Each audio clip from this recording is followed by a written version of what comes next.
Para quem já entendeu que a gente está criando a nossa realidade o tempo todo, fica fácil também de compreender que tudo o que a gente vê é, na verdade, uma projeção de realidade. Mas será que existe um jeito de sair dessa Matrix?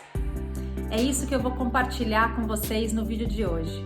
Fica aí comigo até o final, porque eu vou compartilhar também uma técnica que eu uso para ajudar nesse sentido. Vem comigo? Eu sou a Renata Fernandes e este é o Reconexão Interior. Eu quero começar esse vídeo, então, partindo do princípio que a gente já entendeu que o mundo que a gente vê é uma projeção da nossa consciência, uma projeção da nossa mente. Se você ainda tem dúvidas com relação a isso, dá uma pesquisada aí na internet, principalmente no experimento da dupla fenda e num físico chamado Tom Campbell. Ele tem publicado coisas recentes sobre esse assunto, muito interessantes inclusive. Então dá uma olhadinha aí. Bom, o que eu queria compartilhar com vocês, então, eu vou começar dizendo o seguinte. Quando a gente começa os nossos estudos, né, de física quântica ou de espiritualidade, a gente tem que tomar cuidado com essa ideia, né, de que o mundo é uma projeção, no sentido da interpretação dessa ideia. Porque se você pensar, por exemplo, que o mundo é uma projeção mesmo, eu não preciso me preocupar com as coisas que eu vinha me preocupando, os problemas que eu tenho na minha relação com meu marido, por exemplo, bobagem, é uma projeção. A falta de grana para pagar o aluguel no final do mês, não vou nem esquentar minha cabeça mais, é tudo uma projeção mesmo, deixa que o mundo se exploda. Aí, se você fizer isso, a gente vai estar usando uma verdade, que é o fato do mundo ser mesmo uma projeção, para justificar uma mentira, né? Que é o fato da gente não querer olhar para isso, a gente não querer olhar para essa projeção num caminho para que a gente possa desfazer essa projeção, né? E essa é a porta de saída. Então, acompanha comigo esse raciocínio. Se nós somos os criadores da realidade, se nós estamos criando tudo aquilo que a gente vê projetado no mundo a partir dos nossos pensamentos, se a gente não está gostando daquilo que a gente vê projetado, só olhar para isso e dizer, isso não é real, vai mudar o que a gente está vendo? Não. Então, o caminho para mudar o que você está vendo ou para sair dessa matrix é prestar muita atenção naquilo que a gente está criando. É olhar com honestidade para quais são os nossos pensamentos. O que eu estou gerando? Qual é a energia que eu estou colocando no mundo e que mais para frente vai se transformar em matéria? A gente tem a tendência, né? Eu tô falando isso porque a gente tem a tendência a olhar e a dizer, isso não é responsabilidade minha. Tá acontecendo uma guerra lá na Ucrânia, mas aquelas pessoas lá são muito sem noção. Nossa, esse governo da Rússia. Mas a gente não se compromete a olhar para dentro de nós mesmos e ver aonde estão as nossas guerras internas. Porque a energia é a mesma. A gente pode imaginar que existe uma diferença aí de proporção, mas a energia da raiva, da discriminação, do ódio, da vingança, ela é a mesma vibração. Então, o que é que nós, coletivamente, estamos colocando no mundo para que a gente veja todas essas coisas projetadas? É de uma responsabilidade imensa, mas traz também um poder muito grande, percebe? E se a gente for pensar, se a gente for olhar para tudo isso, não reconhecer ou reconhecer e se sentir culpado, a gente ainda está no caminho errado. O caminho que vai levar a gente para a saída é perceber que existe uma forma diferente, existe um caminho diferente possível. A gente pode criar baseado no amor, baseado no respeito, baseado na compaixão. Mas isso tem que ser feito internamente. Esse é o caminho de saída. O que acontece é que a gente costuma ter um autoconceito, né, uma imagem interna de quem nós somos, e quando eu falo imagem interna, é uma imagem mental de quem nós somos muito, muito distorcida. Por quê? Porque quando a gente é criança e quando a gente não tem essa identidade definida, né, como que a gente faz para construir esses bloquinhos que vão definir para a gente essa ideia de quem somos nós? A gente escuta e a gente observa. A gente escuta o que falam diretamente pra gente e a gente observa como que os nossos modelos, né, que geralmente são os nossos pais ou quem nos criou, como que eles reagem diante do mundo. E aí, se num relacionamento de casal, por exemplo, quando você era criança, os seus pais discutiam muito por causa de dinheiro, talvez para você a ideia de um relacionamento de casal esteja nessas mesmas bases. Se o papai e a mamãe discutem muito por causa de dinheiro, é porque esse é o normal de um casamento. E aí eu cresço, eu vou lá para a vida adulta e eu começo a repetir aquilo que eu vi e que eu vivenciei na minha infância. E a gente não faz isso racionalmente, mas essa energia, ela fica plantada como um padrão dentro da gente. Se A acontece, qual é o jeito certo de eu reagir? É B. E aí você traça esse caminho neural na sua cabeça, daquilo que você aprendeu, e a gente não consegue sair disso, né? Enquanto a gente está na inconsciência, enquanto a gente acreditar que o que a gente tem que fazer é reagir às cenas que chegam pra gente do mundo. Enquanto a gente não entender que, na verdade, quem tá gerando aquelas cenas somos nós mesmos, a partir das nossas energias, a partir das nossas crenças. Eu sugiro que você dê uma olhada e observe em como tá a sua vida e perceba se existe alguma coisa acontecendo que tem alguma semelhança com a história que o seu pai ou sua mãe viveram, né? Quando a gente está criando a nossa realidade a partir das nossas crenças, né? E o conjunto das nossas crenças é o que eu chamo de ego, então a partir do nosso ego, porque a gente nunca usa uma crença só, né? Tudo acontece muito rápido e vem tudo muito junto e misturado. Por isso que eu chamo de ego. Então, quando a gente está criando a nossa realidade a partir do nosso ego, a gente vai ter aí duas opções, né? Ou bem a gente vai copiar tudo aquilo que nos ensinaram, né? Ou a forma como os nossos pais reagiam diante do mundo, ou bem a gente vai para um outro extremo e vai falar assim: olha, esse jeito aqui é um jeito que eu odeio quando minha mãe fazia isso, ou eu odeio quando meu pai fazia isso, e aí a gente vai como se esticar um elástico e ir para o outro extremo e falar: eu vou fazer completamente diferente.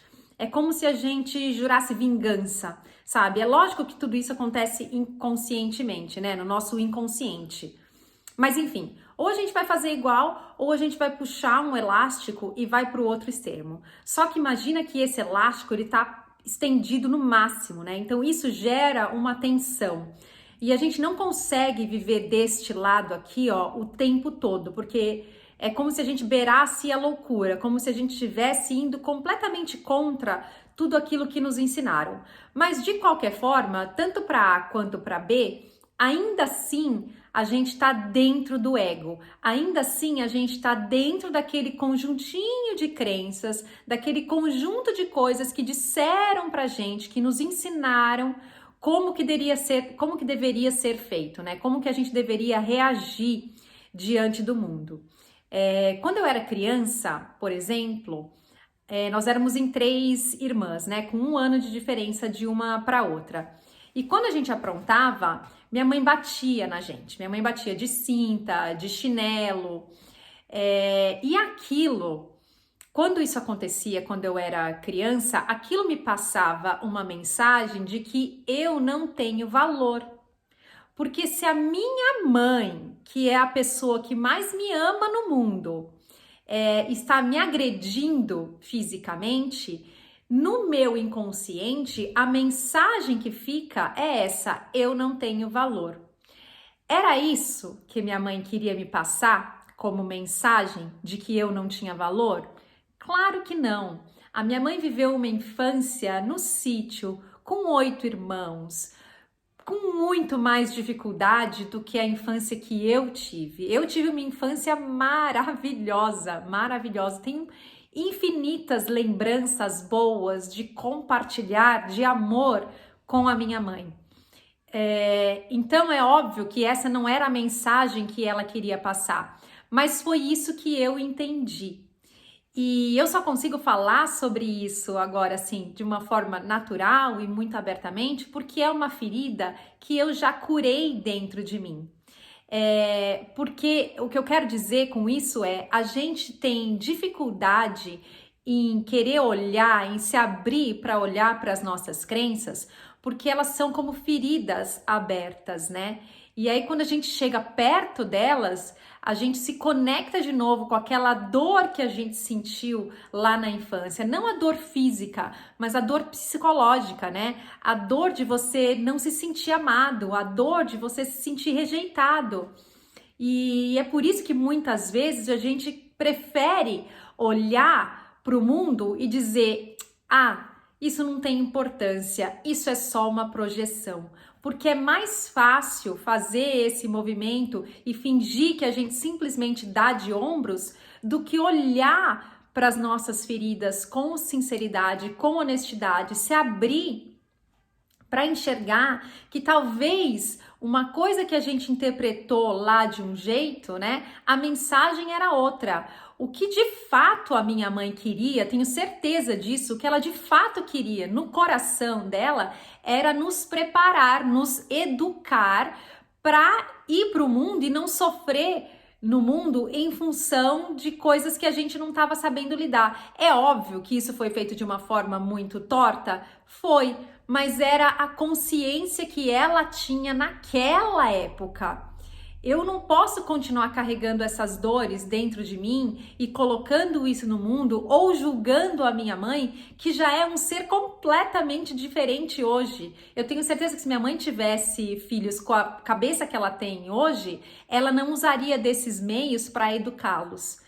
E aí eu, tendo também filhos, eu não uso dessas formas, né, da violência, da agressão física para educar os meus filhos, porque eu tive a oportunidade de aprender através dessa minha experiência que isso não é bacana, que isso não vai gerar um resultado bacana, que eu vou talvez provocar traumas e feridas dentro deles, que depois eles vão ter que lidar com isso. Então eu tive a oportunidade de parar com esse ciclo daqui para frente, de fazer diferente, de construir uma história baseada no amor.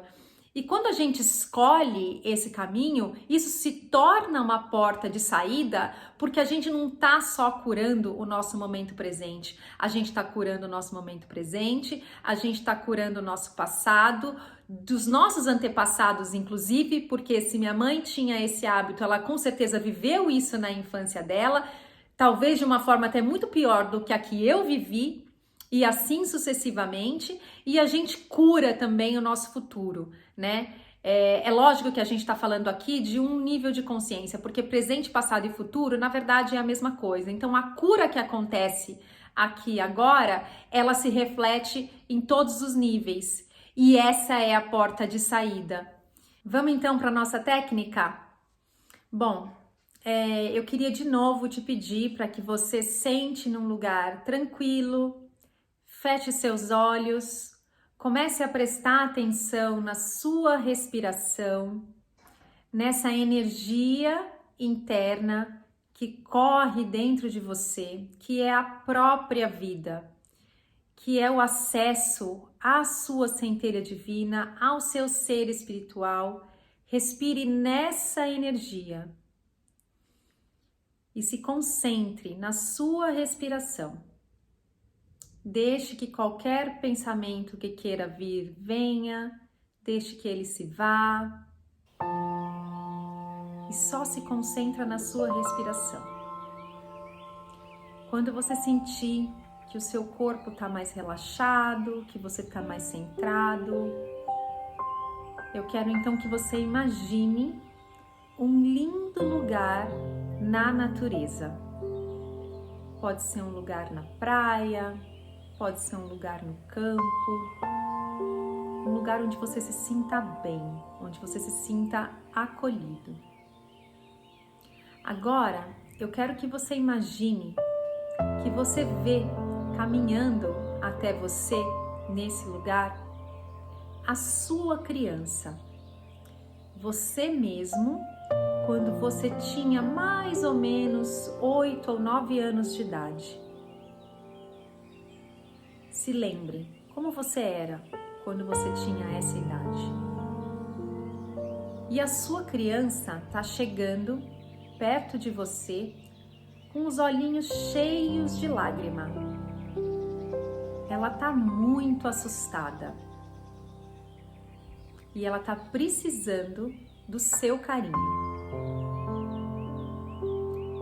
O que foi que aconteceu com a sua criança? Por que é que ela está chateada? Pense aí em alguma coisa que dói dentro de você e que você queira curar nesse momento. E se sente aí com a sua criança e acolha ela no seu colo. Abrace a sua criança. A gente tem esse poder, a gente tem todo esse amor dentro da gente para compartilhar com nós mesmos. Nós temos o poder de curar as nossas próprias dores, as nossas próprias feridas. Como você se sente acolhendo a sua criança, dando e recebendo amor ao mesmo tempo? Porque dar e receber é a mesma coisa. Fique aí com ela até que ela se sinta satisfeita, até que ela se sinta bem. Quando você perceber que isso aconteceu, deixe que ela se vá e agradeça essa oportunidade linda de fazer as pazes com as suas dores. Não importa o porquê isso aconteceu, com quem isso aconteceu. Talvez o ego tente te dizer isso, para que ele te mantenha nessa dor. Mas essa dor não te serve mais, você pode deixar ela aí. Você acolheu a sua criança. É isso. Abra seus olhos, agradeça por essa experiência, por essa oportunidade. E eu uso isso muito. Às vezes acontece alguma coisa durante o meu dia e eu gosto de usar essa meditação antes de ir dormir. E eu me sinto muito bem, porque isso é muito poderoso. É a gente assumir nas nossas mãos o poder que a gente tem de se curar. E quando a gente se cura, a gente tem condições de oferecer uma energia muito melhor para o mundo. Então a gente não se cura sozinho. A gente está curando o mundo junto com a gente. Quando a gente decide olhar para a verdade. Olhar para a verdade de que nós somos só amor. E sendo só amor, a gente não pode criar nada diferente disso. O que faz a gente se perder aí no meio do caminho é acreditar que a gente é todas essas outras histórias que nos contaram, que na verdade não são nada. Era isso que eu queria compartilhar com vocês no vídeo de hoje. Muito obrigada por essa oportunidade. Se você gostou desse vídeo, deixa aí o seu curtir e até a próxima.